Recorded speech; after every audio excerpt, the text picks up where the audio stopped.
Carpet Show, and my name is Ekene Odigwe. This is the office, and this are the albums. Timeless, actually. You can see that. Okay, so this is the office, and this is Man of the Moment. Man of the moment? So he says. My name is Neji. Okay. And I don't know if I'm the man of the moment, but I'm always here. Cool. Alright, so this is Red Carpet Show. We'll bring you the finest, the skilled and talented Nigerian artists. It's also a medium where we'll try to teach our younger and upcoming artists that this is something you could do. This is something you can believe in. There is somebody somewhere who's gone through that. And today we'll be talking with him, man of the moment, Sonny Neji. Actually, I used to call your name Sonny Neji. Believe me. Okay, I'm sure you thought I was an Igbo man, right? Exactly. Okay, well, maybe I have some Igbo blood in me. I have little Igbo blood, a little Yoruba blood, a little Hausa blood, plenty Niger Delta blood. So I'm a complete Nigerian. That's a bit of a complete Nigerian. Now, let's talk about Sonny Neji. Who is Sonny Neji? Well, that question always puts me in a spot. I think the best way to really answer it is that Sonny Neji is an artist, he's a musician, he's a Nigerian, he's a husband, he's a father, you know, he's a peace ambassador, a UN peace ambassador, he's a youth ambassador,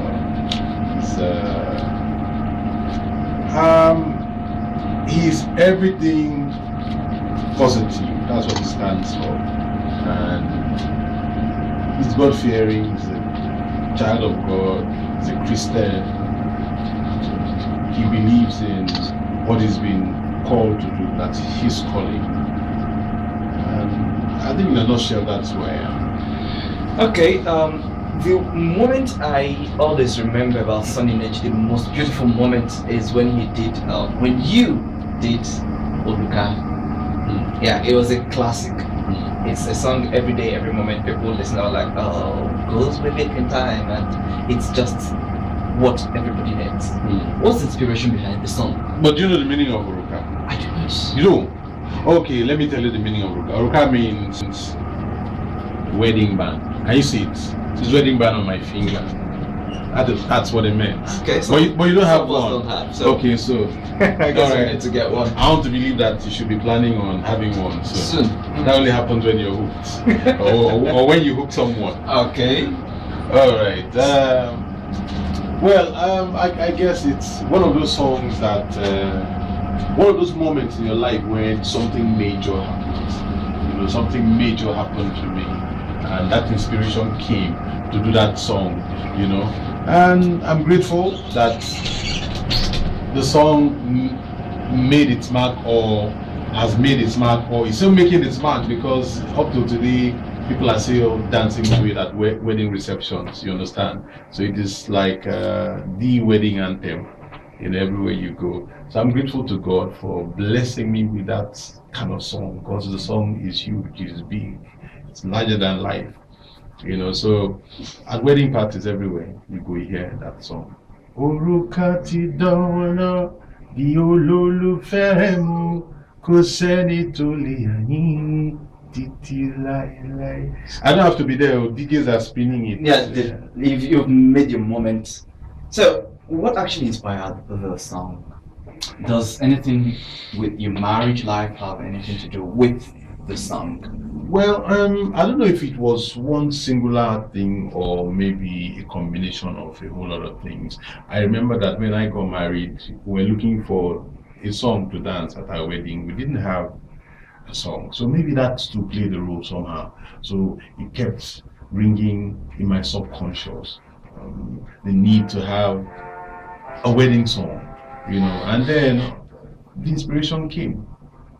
And I wrote the song initially in English, and I started thinking it would be nice to translate part of the song to vernacular, and the Yoruba language is one language I love. It's very musical.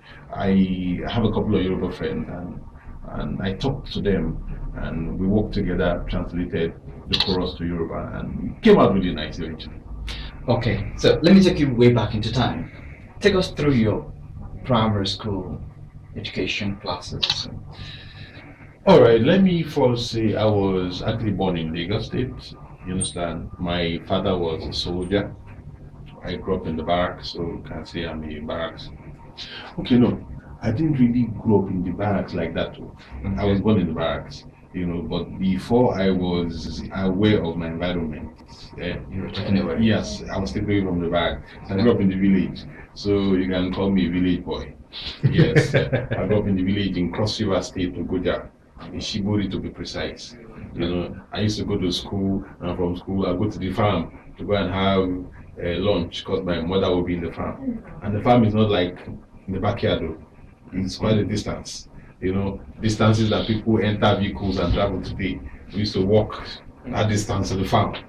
You know, so I grew up in the village, you know, and I had my primary school education in my village in Cross River State, in St. Benedict's. Came to Lagos after that to live with my elder brother who was already in Lagos then, you know.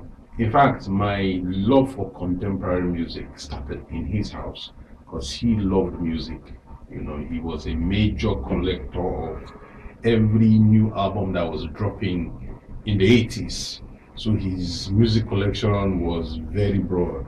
He had everything from jazz to high life, to Fuji, to Juju, to reggae, to calypso, to funk, to rock, to country music. Nice. You know, he had everything. So that was where I became exposed to contemporary music. I went to secondary school here in Lagos, Government College in Ikorodu. You know, from there I left and proceeded to Yaba College of Technology, where I studied fashion design. So, fashion designing? Yes. Like fashion designing? Yes, like fashion design. What inspired you to go into fashion designing? Well, I would say, you know, in life, we have a major road, and then we have distractions, roads where we just veer into. I think that was one of those roads I veered into, you know, but eventually I came back to my major track. You understand? That's why you see people go to school to study something, but eventually they're doing something else. It happens to a whole lot of people. We veer off like that, and eventually we find our calling. You know, that's what happens. Music. And so far so good. Someone would say so far so great. And now you are married, a Yes. father. Yes. How does it work? A father, a musician? Well, there's no formula. There's no formula to it. Don't let anybody deceive you to tell you they have a formula how this thing works. There is no formula. Every day you just try to be creative. You know, every day you do little bits to balance it. It's an art of balancing. It's a balancing act. You know, some days you balance it well, it works very well, but some days, you know, the skills tip. You understand? But it is a balancing act. This life of marriage, of fatherhood, of husband, of work, of music, it is all a balancing act. So just try to balance. So somebody would say, fine, it's a balancing act. Yes, so How do I give us some tips of your balancing act? I mean, I want to learn, but I need to see something. I say, this is the focus. But you see, my own outlook on life is different from a lot of people's. You understand? Okay. I believe that we all have roads that we must walk personally. That's a very personal thing. You cannot take my experience and want to impose it on your life. It will not work. You know, because I'm coming from a different background, different upbringing, different interests, different challenges. You understand? So I try to get things to work in my own way. So it will be very difficult for you to say, man, look at this man, let me take what he's done and put it on my... It's not going to work because we are two different people. Do you understand? So we should all force, in life, we try to discover who we are. Discover yourself. When you discover who you are, it becomes a basis to build on every other thing. You understand? So the most important thing is, first, who are you? Who are you, man? Who are you? What interests you? What drives you? You understand? You wake up in the morning, what is it that, you know, that drives you? What do you want to achieve? What do you want to do with yourself? You know, it's very important to know those things. You know, it helps your balancing act. So as an artist now, what drives you? What drives me is my passion for the things I believe in.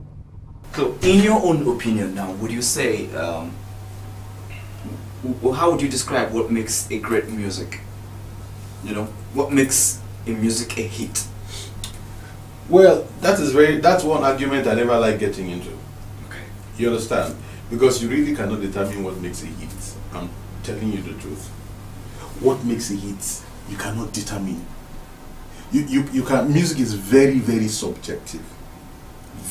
Over the years I've learned this, that it is highly subjective.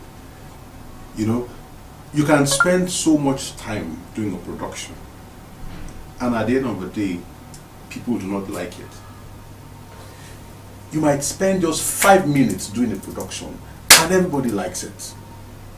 You understand? So it is really difficult to tell which song is going to make a hit. You know? Okay. Alright, this is your show on Radio Nigeria, and it's also your show on YouTube. Here on the show, we are talking about making the very best of what we have. And we cannot be able to execute what we have till we get to learn from the masters. And today we've been talking with Sunny Neji, the brain behind so many beautiful music you may have heard. This is one of them. The album is called Timeless. And in Timeless you find Inside Past Body and then Lovey Dovey. Okay, featuring one and only Jody of Kuchi Kuchi and a whole lot of other artists and songs right here. He's also the brain behind the Oluka you know very much. I'm not so good with Yoruba with that. Oruka. Oluka. No. Oruka. O-R-U-K-A. Oruka. Correct. Now I'm learning very much. Okay, now before I let go of you, everybody has a weakness. What would you say has been your weakness over the years and you've been trying to overcome? I'm not about to tell you what my weakness is. And you see, my weakness is my personal business. You see, because by the time I start to tell you about my weakness, you might want to overcome it. No, but you might want to use it against me. If not you, somebody who is listening might want to use it against me. So my weakness is my weakness. Now let's talk about your strength then. My strength is God Almighty. He's my strength. Okay. Yes, He is my strength. Nothing more, nothing less. How do your wife react to female fans and attitudes towards you? I think she's used to it by now. I mean, she knows that it goes with the territory. So she should be used to it by now. Because nothing has changed. We're still married. Anyway, congratulations, man. It's really, really nice. Okay, we're here in the office of Sunny Neji. And so far, so wonderful. All about inspiration, all about staying on track, and all about being you. Remember, you too can be you. All you have to do is look inwards. Like him, he discovered his in his brother's house. Brought some musicals. So maybe you need to look with what you have around you. You may find what you're looking for, and you may as well be able to explore that. Thanks for being on the program. My pleasure. Thanks for having us. My pleasure.